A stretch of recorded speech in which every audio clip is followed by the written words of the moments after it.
ചേച്ചി ഇപ്പൊ വരും. വരട്ടെ, നമുക്കൊട്ടും തിരക്കില്ല. എണ്ണം തെറ്റിലോ? എന്തിനാ നോട്ടെണ്ണുന്നേ? ഇവിടെ തരാനാ? ആ അല്ല, ഞാൻ ആലോചിക്കുകയായിരുന്നു, കാലം പോയ പോക്കേ മുമ്പ് നമ്പൂതിരിയായി ജനിച്ചാ മതി. ഊണായാലും വിഷയായാലും ഒരു മുട്ടുമില്ലാതെ നടക്കും. അന്നുള്ളവർക്ക് സന്ധ്യയാവുമ്പോ പാനീസും കത്തിച്ച് ഇറങ്ങേ വേണ്ടു. കോവിലകത്തെ തമ്പുരാട്ടികൾക്ക് കൂട്ടിരിപ്പ്, നാട് നീള സംബന്ധം, രാവും പകലും ഇരിക്കപ്പുറതില്ലാത്ത അഭ്യാസം തന്നെ. കുട്ടി പറഞ്ഞാ വിശ്വസിക്കില്ല, എനിക്കിതുവരെ ഒന്നും തരായിട്ടില്ല. എന്താ നിങ്ങൾ പറയുന്നേ? ഇവിടെ വന്ന് കുട്ടിയെ കണ്ടപ്പോ സംശയായി, ആരോടാ പറയേണ്ടതെന്ന്.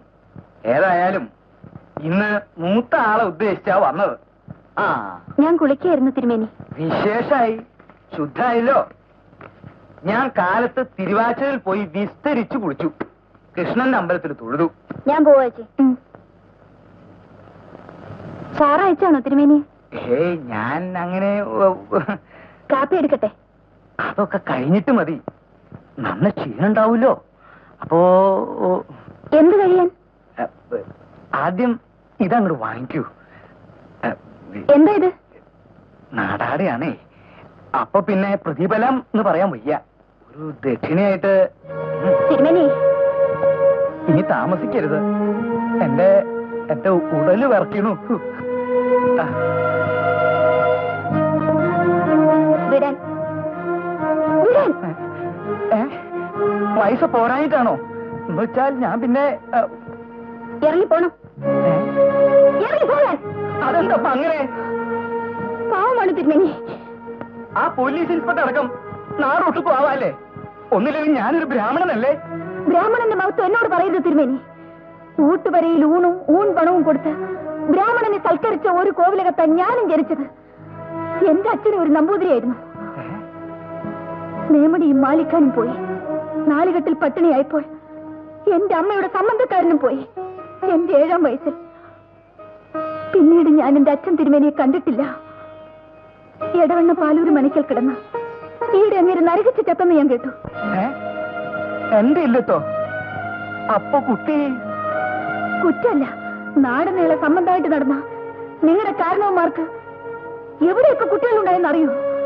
സ്വന്തം മക്കളെ പോലും അവർ വ്യഭിചരിച്ചു കാണില്ല തിരുമേനി. എന്റെ ഈശ്വര, ശിവ ശിവ. വെറുതെ അല്ല, കുടുംബത്തോടെ മുടിഞ്ഞു പോയത്.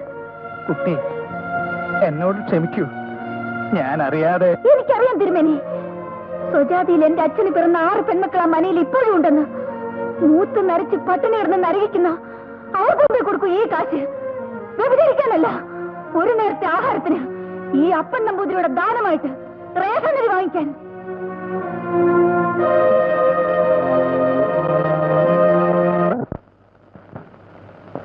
ഇതിൽ പറയുന്ന കോഡ്ലെസ് ഫോണിന് 3000 രൂപ വില വരും. തരാം. എന്നാലും വേണമല്ലേ?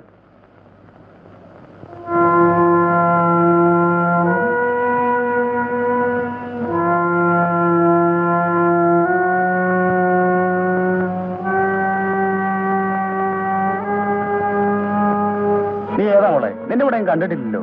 പ്രൈവറ്റ് ടാക്സി ആവും. നമ്മുടെ ജെയിംസിന് ഇപ്പൊ ഇറക്കിപ്പോയ വണ്ടിയാ. ആണോ? കൊള്ളാമല്ലോ. പിന്നെ സാധനം ഇതിലുണ്ട്.